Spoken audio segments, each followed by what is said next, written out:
வணக்கம் மக்களே, welcome back to our channel இன்னைக்கு சினிமா. இன்னைக்கு வீடியோவில் நம்ம எதை பற்றி பார்க்க போகிறோம்னு பார்த்தீங்கன்னா, சினிமாவிலேருந்து தமிழக அரசியலுக்குள்ள கால் தரம் படிச்சு ஒரு மிகப்பெரிய அதிர்வலை உண்டாக்குன நம்ம தளபதி விஜய். ஆமாம், அவருடைய திருச்சி பிரச்சாரத்தை பற்றி தான் இன்றைக்கி வீடியோ நம்ம பார்க்க போகிறோம். ஏற்கனவே அவர் திருச்சிக்கு போய் ஒரு அன்அஃபீஷியல் ரோட் ஷோ நடத்திட்டு இருந்தால் சொல்லணும், நாமினேஷன் தாக்கல் செய்ய போகிறப்போ. இன்றைக்கி ஒரு பிரச்சாரத்துக்கே போயிருக்காரு. இன்னைக்கு அங்கே என்ன பிரச்சாரத்தில் என்ன பேசினாரு, சர்ச்சில் போய் அவர் என்ன பண்ணாரு, அது எப்படி பிரதிபலிச்சிச்சு மக்கள்கிட்ட அப்படிங்கிறத பற்றின ஒரு வீடியோவாக தான் இது இருக்க போகுது. ஸோ வீடியோ ஸ்கிப் பண்ணாமல் ஃபுல்லாக பாருங்க. வீடியோ பிடிச்சிருந்தா லைக் அண்ட் ஷேர் பண்ணுங்க. நம்ம அதுக்கு முன்னாடி நம்ம சேனலை சப்ஸ்கிரைப் பண்ணி வச்சுக்கோங்க. வாங்க வீடியோக்குள்ள போகலாம்.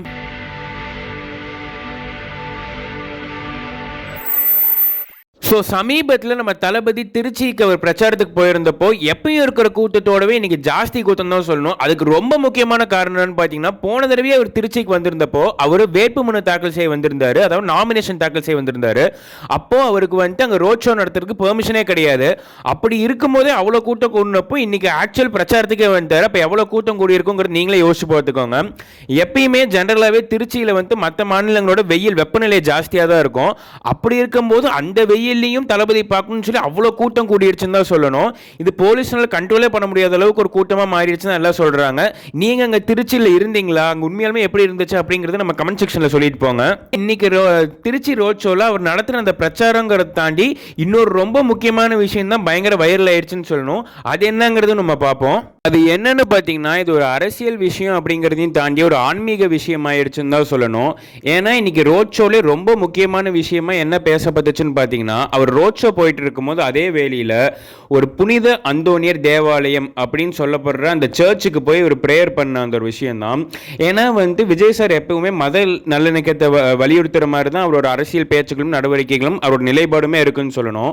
அப்படி இருக்கும்போது அந்த தேவாலயத்துக்குள்ளே அவர் நுழைஞ்சு, அதாவது அந்த சர்ச்சுக்குள்ளே நுழைஞ்சு அவர் வந்து கேண்டில் ஏற்றி வந்து நீ ப்ரேயர் பண்ணியிருக்காருன்னு தான் சொல்லணும். அது ஒரு சாதாரண ப்ரேயர் கிடையாது. அவர் முழங்காலத்து, அதாவது மண்டி போட்டு நடந்து போய் ப்ரே பண்ணிட்டு வந்திருக்காருன்னு சொல்லணும். ஏன்னா அது அரசியலையும் தாண்டி ஒரு தனிப்பட்ட பக்தியையும் அமைதியும் காத்துச்சுன்னு தான் எல்லாரும் சொல்றாங்க. அது மட்டும் இல்லாமல் அங்கிருந்த ஃபாதர்ஸோட அந்த பிளெஸிங்ஸ் வாங்கிட்டு ரொம்ப அமைதியாக ஒரு வழிபாட்டை முடிச்சுட்டு வந்தார்னு சொல்றாங்க அவங்க கூட போனவங்க.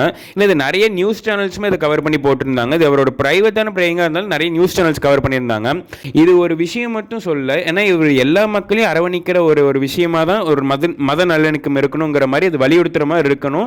பல டிவிகே தொண்டர்கள் வந்து சொல்லிட்டு வராங்க. இதை பற்றி நீங்க என்ன நினைக்கிறீங்க, இந்த அளவு கமெண்ட் செக்ஷன் சொல்லிட்டு போங்க. சரி, இந்த ரோட் ஷோ வெறும் ஒரு காட்சி பொருள் தானே அப்படின்னா கண்டிப்பா இல்ல. ஏன்னா அவர் வந்து ஏற்கனவே சொன்ன மாதிரி 2 தொகுதியில் நிற்கிறாரு, நம்ம எல்லாருக்குமே தெரியும். ஒன்று வந்து சென்னையில் இருக்க பெரம்பூர்ல, இன்னொன்று திருச்சி கிழக்குல. ஸோ இன்னைக்கு திருச்சி கிழக்குல வந்து இந்த ரோட் ஷோ வந்து மிகப்பெரிய ஒரு அரசியல் பலப்பரிச்சுன்னு தான் சொல்லணும். ஏன்னா இன்னைக்கு வந்து அவர் ரோட் ஷோ போன அந்த ஃபுல் இதுவுமே மெயினான திருச்சி ரோட்ஸ் எல்லாமே பயங்கர டிராஃபிக் ஜாம் ஆயிடுச்சுன்னு அங்கே திருச்சி மக்கள்லாம் சொல்லிட்டு வராங்க. நீங்கள் ஒருவேளை திருச்சியில் இருந்தீங்கன்னா அப்படிதான் டிராஃபிக் ஜாம் ஆச்சு. இன்னைக்கு வந்து அந்த ரோடோட கூட்ட நெரிசல் எப்படி இருந்துச்சுங்கிறத பற்றி நம்ம கமெண்ட் செக்ஷனில் சொல்லிட்டு போங்க. அது மட்டும் இல்லாமல் ரசிகர்கள் அவருக்கு வந்துட்டு நிறைய பரிசுகள் எப்பயுமே கொடுக்குறமா, நிறைய வந்து ரங்கநாதர் ஃபோட்டோஸ், இந்த மாதிரி ஜீசஸோட ஃபோட்டோஸ் அப்படிங்கிற நிறைய பரிசு கொடுத்துருக்காங்க. ஒருவேளை வந்து நீங்கள் ஏதாவது கொடுத்தீங்கன்னா என்ன கொடுப்பீங்க அவருக்கு, தளபதி கொடுத்தீங்கன்னா அப்படின்னு நம்ம கமெண்ட் செக்ஷனில் சொல்லுங்கள். அது மட்டும் இல்லாமல் அங்கே ரொம்ப ரொம்ப ரொம்ப முக்கியமான விஷயம் என்னென்னா, அங்கே இருந்த ஒரு முதியவர், அவருக்கு ஒரு 85 வயசு இருக்குன்னு சொல்லப்படுது. அவர் வந்து விஜய் சாரை பார்த்து, விஜய் சார் வந்து ஒரு மாற்று அரசியல் முன்னெடுத்திருக்காரு, இவருக்கு தான் நான் கண்டிப்பாக சப்போர்ட் பண்ணுவேன் அப்படின்னு சொன்னது வந்து ஒரு ரொம்ப ஒரு ஒரு நோட்டீசிங் பாயிண்ட் அங்கே இருந்திருக்கு. ஒரு நிறைய அட்டென்ஷன் சீக் பண்ணியிருக்குன்னு தான் சொல்லணும். ஏன்னா ஜென்ரலாக நம்ம தளபதிக்கு வந்து நிறைய இளைஞர் ஃபேன்ஸ் தான் இருக்காங்க போது ஒரு முதியவர் இப்படி சொன்னது வந்துட்டு அங்கே நிறைய அட்டென்ஷன் சீக் பண்ணியிருக்குன்னு தான் சொல்லணும். நம்ம தளபதி ஏற்கனவே சொன்ன மாதிரி 2026 தான் அவரோட இலக்கு, அந்த அரசியல் இலக்குன்னு அவர் சொல்லியிருக்காரு. அது மட்டும் இல்லாமல் அவர் ஏற்கனவே சொன்ன மாதிரி திருச்சி தான் தமிழகத்தோட ஒரு மையப்புள்ளி, அரசியல் மையப்புள்ளின்னு சொல்லியிருக்காரு. அதுக்கேற்ற மாதிரி அதுதான் ஒரு தொகுதியாகவும் இருக்கு. அங்கே தான் இன்னைக்கு பிரச்சாரத்துக்கும் போயிருக்காரு. அந்த பிரச்சாரம் இன்னைக்கு அவர் எப்படி பண்ணாரு அப்படிங்கிறத பற்றி நீங்கள் என்ன நினைக்கிறீங்களோ கமெண்ட் செக்ஷனில் சொல்லிட்டு போங்க.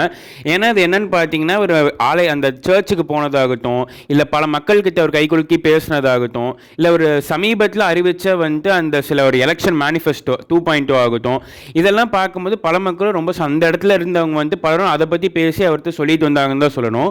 அது மட்டும் இல்லாமல் ரொம்ப வித்தியாசமாக ஒரு மேடை அந்த மாதிரிலாம் அமைச்சு பேசாமல் சைலண்ட் பிச்சிங் அப்படிங்கிற ஒரு விஷயம் மூலியமாக வந்துட்டு இன்றைக்கி ஒரு பிரச்சாரம் பண்ணியிருக்காருன்னு தான் சொல்லணும். இந்த வித்தியாசமான ஒரு அரசியல், அதாவது ஒரு பிரச்சாரம் எப்படி இருந்துச்சுங்கிறத பற்றி நீங்கள் என்ன நினைக்கிறீங்கன்னு நம்ம கமெண்ட் செக்ஷனில் சொல்லிட்டு போங்க. அவ்வளோதான் மக்களே, நம்ம வீடியோ நிறைவுக்கு வந்துட்டோம். ஸோ வந்துட்டு இன்றைக்கி அவர் என்னன்னு பார்த்தீங்கன்னா ஒரு ஷார்ட் வீடியோ தான், ரொம்ப டீட்டெயிலான வீடியோனாலும் ஒரு நியூஸ் பிச்சிங் வீடியோ மாதிரி தான் இருந்திருக்கும். ஏன் இதை நான் சொல்கிறேன்னு பார்த்தீங்கன்னா வந்துட்டு இப்போ நம்ம திருச்சியில் வந்துட்டு அவர் போன அந்த பிரச்சாரமாகட்டும், இல்லை ஒரு சர்ச்சுக்கு போன விஷயம், இதை பற்றிலாம் ஏற்கனவே நீங்கள் பார்த்துருப்பீங்க. இதை பற்றின ஒரு பேக் அண்ட் வீடியோஸ் என்னங்கிறது தான் இந்த ஒரு பேக்கப் ஒரு என்ன கமெண்ட் செக்ஷன்லையோ ஒரு இன்ஸ்டாகிராம் கமெண்ட் செக்ஷன்லையோ சோஷியல் மீடியா என்ன போகுது, இல்லை பற்றி நான் என்ன நினைக்கிறேங்கிறத பற்றின வீடியோ தான் இது இருந்திருக்கும். ஸோ இதை பற்றி நீங்கள் என்ன நினைக்கிறீங்கிறது தாராளமாக கமெண்ட் செக்ஷனில் சொல்லிட்டு போங்க. அவ்வளோ இதோட நம்ம வீடியோ முடிச்சுக்கலாம். ஸோ வீடியோ பார்த்ததுக்கு ரொம்ப நன்றி. உங்களுக்கு இந்த வீடியோ பிடிச்சிருந்தா லைக் அண்ட் ஷேர் பண்ணுங்கள். அதுக்கு முன்னாடி நம்ம சேனலை சப்ஸ்கிரைப் பண்ணி வச்சுக்கோங்க. நம்ம தொடர்ந்து பேசுவோம் மக்களே. நன்றி மக்களே.